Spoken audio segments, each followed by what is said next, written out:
tergantung niat, Pak. Kalau niatnya untuk mencari kebenaran, mudah sebenarnya. Kan itu. Apa yang membuat sulit ini? Kasus pembunuhan ini simpel, Pak, sederhana. Yang ini terlihat sulit, ya karena tidak niat dan saya melihatnya ada yang ditutup-tutupi, Pak. Yang Pak Tony yakinin apa ini yang ditutupin? Banyak orang yang bilang ini ada orang besar di balik ini.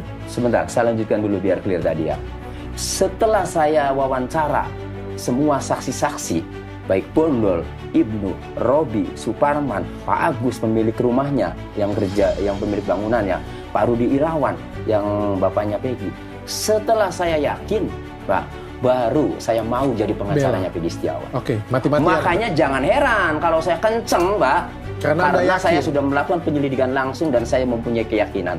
Oke. Alhamdulillah kan benar bebaskan. Tapi Anda luar biasa. Aku harus puji dulu, Anda luar biasa. Terima kasih. Nggak banyak pengacara seperti Bapak pasti. Walaupun tahu dan yakin bahwa dalam diri bahwa klien Bapak itu tidak bersalah. Karena yang Anda lawan ini kan kekuatan besar. Bukan klien lain loh. Yang Anda lawan ini kan institusi, Pak. Betul. Ya oknum sih, Pak. Jadi oke lah ya, tidak lepas dari institusi. Oknumnya berada di institusi kan gitu. Ya, tapi saya bermaksud, saya justru cinta Polri ya. Saya cinta Polri. Dok, kalau saya tidak ada polisi, mungkin rumah saya kemalingan terus. Benar, Pak. Kan gitu. Sama. Ya, Dok, di sini juga mungkin kalau nggak ada yang jaga teman-teman aparat, maka maling akan mudah sekali, akan berani sekali, akan mengincar. Jadi karena kami ini cinta Polri, maka obrolan-obrolan seperti ini kan baiklah untuk memperbaiki ya. Betul. Kinerja oknum-oknum penyidik ya, untuk memberantas oknum-oknum penyidik, memperbaiki kinerja penyidik Polri.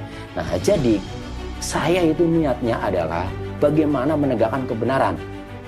Persoalan ya, saya dinilai menyerang institusi, tidak ada maksud itu. Itu mungkin bagi orang yang tidak suka untuk kebenaran ini terungkap. Tapi kalau orang yang suka kebenaran ini terungkap, Dok, saya banyak teman-teman di Mabes, Dok, pada mengapresiasi.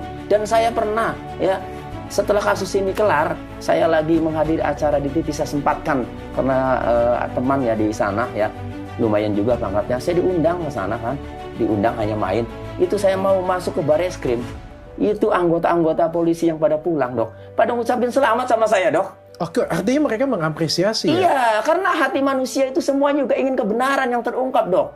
Bukan kebohongan, bukan kepalsuan. Walaupun banyak di luar sana masyarakat mungkin banyak yang komentar, saya percayanya cuma polisi tidur atau patung polisi katanya. Ya. Cuma yang menjadi pertanyaan saya adalah kita tidak bisa lepas harapan dengan polisi. Tidak bisa. Walaupun memang stigma yang ada di lapangan seperti itu. Betul. Pertanyaannya apakah kita di Indonesia ini bisa hidup tanpa polisi? Nggak bisa juga. Nggak bisa, Dok. Emang ada institusi lain selain polisi? Betul. Polisi kan cuma satu, Dok, Polri ini. Ya. Tidak ada polisi swasta, Dok. Nggak ada Sapam juga. Iya. Jadi kita cuma yang bisa nangkep. Iya, jadi kalau kita merasakan ada sesuatu yang keliru, ya, oknum polisi yang melakukan tindakan keliru, maka kita berhak sebagai masyarakat ya untuk mengingatkan, Dok. Untuk lebih baik mengkritisi. bersuara. Iya. Kan ada tuh bahasa Bapak Kapolri.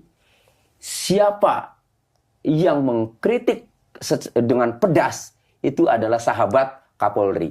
Ingat gak ada statement seperti itu Bapak Kapolri? Iya, itu artinya Bapak Kapolri itu luar biasa, berjiwa besar, menerima masukan-masukan. Karena itu untuk kepentingan perbaikan institusi Polri, Dok. Saya pengen tanya kayak gini ya. Ini yang terlintas di pikiran saya. Saya masih ingat saya lagi di bathtub. Saya mandi di bathtub. Saya nonton video Peggy Setiawan ditangkap.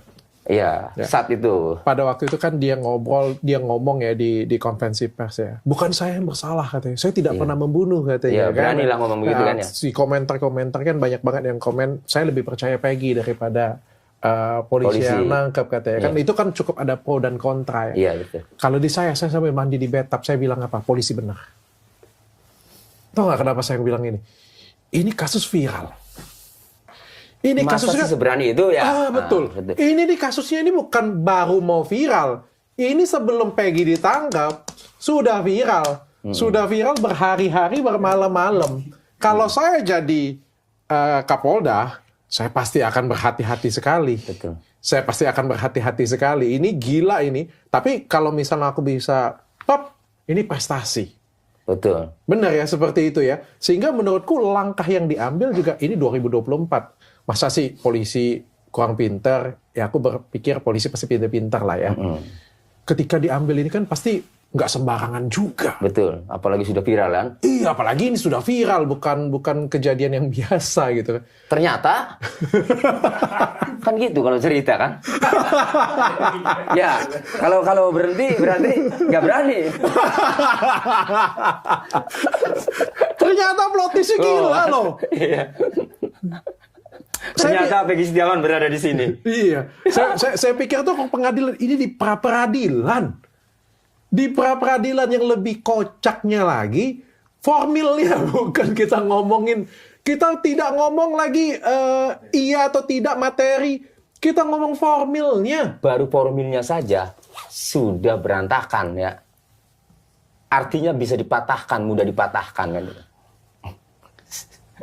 Ya kan saya nggak ngikutin TV One, saya nggak ngikutin Ainus. Kalian kan berdebat setiap hari di situ ya. Saya nggak ngikutin. Yang saya ngikutin adalah Peggy Setiawan ditangkap. Tiba-tiba Anda keluarkan dia menang pra-peradilan. Ya saya kaget dong. Apa ini tuh? Tinggal siapa yang bergerak?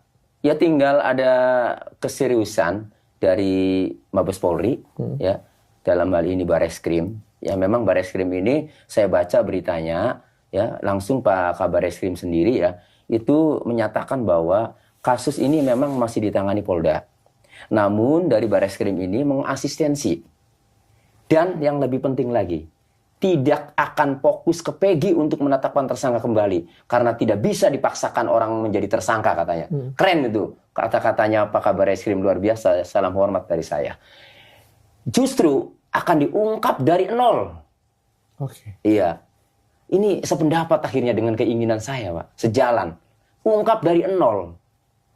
Ingin mendapatkan bukti-bukti yang saintifik. Yang nanti sulit dibantah. Masih ada, Pak. Yaitu CCTV dan handphone. Jadi, Pak, ini kabar baik ya.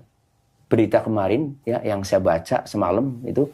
Kabar baik. Mudah-mudahan ya. Saya masih menaruh harapan besar. Anda masih punya keyakinan? Masih. Ya tadi sama kayak dokter. Masa udah rame, udah viral, masih membuat skenario lagi? Kan gitu. Nggak mungkin, Dok. Ya. Iya, Dok. Karena tadi polisinya cuma satu. Kita ini hanya minta Polri ada apa-apa. Ya. Jadi kita harus optimis nih, Dok. Kali ini.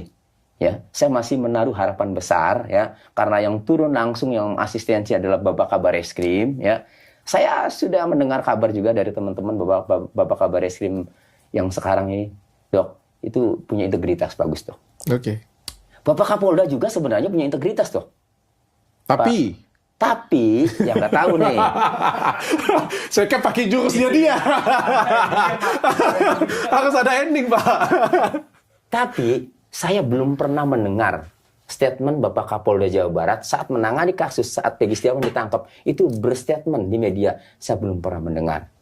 Sehingga saya menyimpulkannya, apakah Bapak Kapolda ini kontra dengan Direktur Reserse Kriminal Umum yang menangani akhirnya menangkap Peggy Setiawan yang akhirnya dipatahkan di pra-peradilan? Apakah Bapak Kapolda ini sebelumnya juga kontra sehingga dia diam saja kan? Karena Bapak Kapolda ini, Pak Ahmad Wiyagus ini orang punya integritas, mantan penyidik KPK, Pak.